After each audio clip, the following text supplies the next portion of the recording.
El Nuevo Testamento existe en cuanto al Antiguo Testamento es una cierta cosa. El Antiguo Testamento nos relata el acto de creación por parte de Dios, Dios omnipotente, omnisciente, trascendente, etcétera,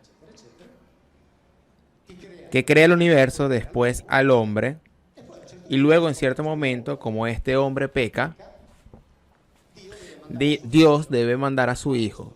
Hace esta elección extrema de hacer masacrar a su hijo para dar, a través de esta masacre, este asesinato, al hombre al posible de redimirse, o dar al hombre la posibilidad de redimirse y restablecer contacto. Entonces, obviamente, la presencia de Dios y luego el pecado original son los dos elementos que hacen potencialmente verdadero el Nuevo Testamento. Son los dos elementos que hacen que Jesús tenga un mandante, que es el Padre, y un motivo, la mancha del pecado original, que debe ser quitada, porque el pecado original llega a la muerte. Y por tanto, quitando la mancha del pecado original, recuperamos el derecho a la inmortalidad. Estos son, por tanto, los conceptos fundamentales, y entonces la pregunta era, el pecado original. Nosotros sabemos que el pecado original nos dicen que el pecado original es la desobediencia de Eva primero, luego Adán y Eva, con respecto a Dios. Este Dios del cual nos dicen, entre otras cosas, que deja total libertad a nuestro libre albedrío. Pero la primera vez que le hacen algo distinto, yo a un comportamiento semejante le llamaría chantaje, no precisamente libertad. De todas formas, no pasa nada. No existe este acto, ahora lo veremos. Entonces, el pecado original es un concepto que empieza con el apóstol Pablo, que es el verdadero fundador del cristianismo, que en la epístola de los Romanos dice, como por culpa de un hombre, en el mundo entró el pecado y la muerte, o sea, Adán. Y a través de este hombre, es decir, Jesucristo, existe la posibilidad de la liberación. El primero que elaboró esta idea del pecado original fue Pablo. Después el grande, definitivo, diría sí, elaborador de la idea del pecado original es Agustín de Hipona, San Agustín. No expreso mis consideraciones sobre Agustín, no las expreso para nada. El pecado original, la pregunta, puesto que los hebreos no creen en el pecado original, el rabino también, porque en la Biblia no está ahora lo mismo. El rabino dice, tengo un poco de dificultad en hablar de ello porque no quiero ofender la sensibilidad de nadie. En lo que concierne el peso que el pecado original de la humanidad en la traducción hebrea, el peso es muy inferior al que encontramos en la traducción católica o la tradición católica. En el judaísmo esto no existe, solo de manera extremadamente velada. No quería ofender la sensibilidad de nadie. No existe. Pero no lo habría ofendido porque escuchad lo que dice el biblista valdense. Entre Génesis 3, el relato de la desobediencia, presunto pecado original, y Romanos 5, que es la carta en la cual Pablo empieza a elaborar esta idea, entre Génesis 3 y Romanos 5, donde el apóstol Pablo dice que por medio de un hombre la muerte entró al mundo, evidentemente no hay coincidencia. Por el contrario, leyendo al Pablo, uno se pregunta, ¿dónde encuentra esa idea? Pero si dice hace siglos que dicen que existe el pecado original, si hace siglos esto existe, sobre la base de esta idea elaborada por Pablo, el biblista dice, ¿pero dónde encontró Pablo esta idea? El teólogo católico separaría el concepto de pecado original del concepto clánico del pecado. Es decir, si los padres han pecado, los hijos acarrean la consecuencia. Algo así, en mi opinión, en el Nuevo Testamento está ampliamente desacreditado.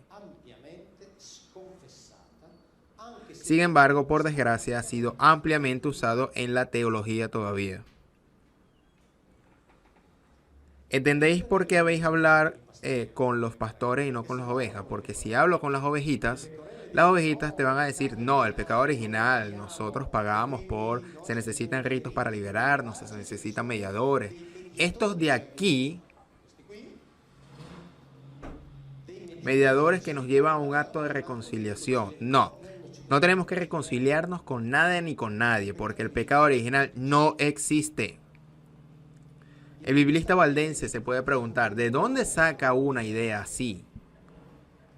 El católico está ampliamente desacreditado, sin embargo, desafortunadamente sigue siendo usado. Y entonces, esto de aquí, si lees la Biblia de Jerusalén, lo encontraréis explicado en una nota de pie de página, donde se dice que el pecado original no existe, escrito en las notas de la Biblia de Jerusalén. No existe. No existe lo que nos dijo Pablo, ni tampoco los dogmas de la sucesiva teología dogmática de la Iglesia. No existe. Es evidente que no existe, basta leer la Biblia y se entiende que no existe. Pero si quitan el discurso del pecado original, ¿cómo nos tienen bajo control?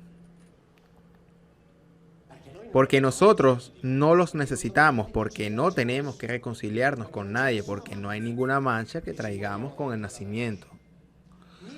1854, el Papa Pío IX proclama el dogma de la Inmaculada Concepción de María. Muchos cristianos piensan erróneamente que Inmaculada Concepción significa que María concibió a Jesús sin ese feísimo acto sexual, entonces lo concibió. No.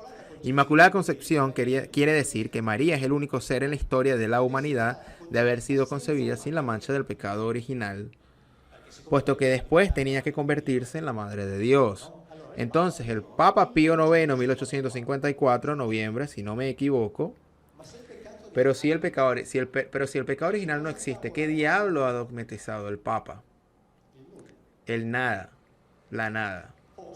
O si él sabía que el pecado original no existe, ha deliberadamente dogmatizado una falsedad. Este es un dato de hecho. 1858. Empiezan las apariciones de Lourdes. Bernadette Sauvirius, mira aquella jovencita que ella llama siempre en el dialecto local Aqueró, que quiere decir aquella, que se convierte en la Virgen como en Fátima después de que la iglesia se apodera de todo. Aquella, Aqueró, dice, yo soy la Inmaculada Concepción. O sea, 4 años después de la proclamación de un dogma que dogmatiza algo de la nada, viene la Virgen a avalar ese dogma, fundamentado en la nada. Pero la Virgen sabía lo que decía. 2. Era la Virgen. 3. ¿Qué le han hecho decir a la Bernete que nunca dijo? ¿Entendéis? El Papa ha dogmatizado el nada, aquello, aquella, avaló la nada. Sería oportuno revisarlo todo. Que no existe el pecado original, los pastores lo saben. Y en las condiciones justas, sin peleas. Alguien me escribió que se desilusionó porque en estos encuentros se quiere ver siempre lágrimas y sangre que nunca tuvo. Sin embargo, hablando tranquilamente porque ellos no son estúpidos. Es más, les agradezco por las cosas que dijeron. Les agradezco públicamente, puesto que no son estúpidos. Dicen las cosas. Estábamos allí juntos con la misma mesa donde se hablaba tranquilamente en esta diálogos. Ellos con su conocimiento, yo con mis poquísimos conocimientos, estamos al mismo nivel hablando y las cosas salen. Entonces, si no tenemos certeza sobre Dios, si no hay pecado original, alguien me dice, bueno, ahora hemos entendido lo que el Antiguo Testamento es.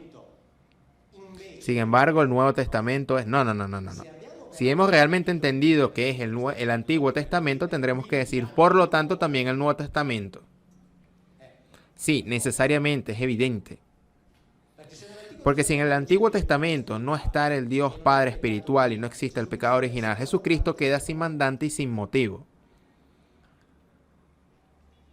De hecho, el problema, mientras que para el Antiguo Testamento el problema es, después miramos algún ejemplo de las traducciones, pero para el Antiguo Testamento también tiene el problema de traducción un poco engañosa. Perdón, para el Nuevo Testamento, claramente engañosas, no se trata de traducciones. Pero en el Nuevo Testamento está sobre todo el problema de establecer que han inventado, pero lo han escrito. Lo han inventado y lo han escrito. Decía antes que no sabemos quién escribió el Antiguo Testamento, pero no sabemos quién escribió la Biblia. Quitémonos de la cabeza la certeza que los evangelios lo han escrito Marcos, Mateo, Lucas y Juan. Nadie sabe quién los escribió. Metieron la mano un montón de personas.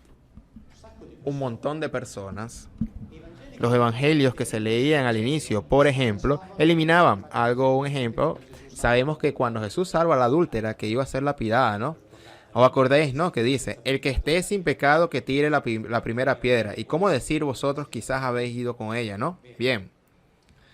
Este pasaje, por ejemplo, en los primeros decenios no se leía. ¿Sabéis por qué?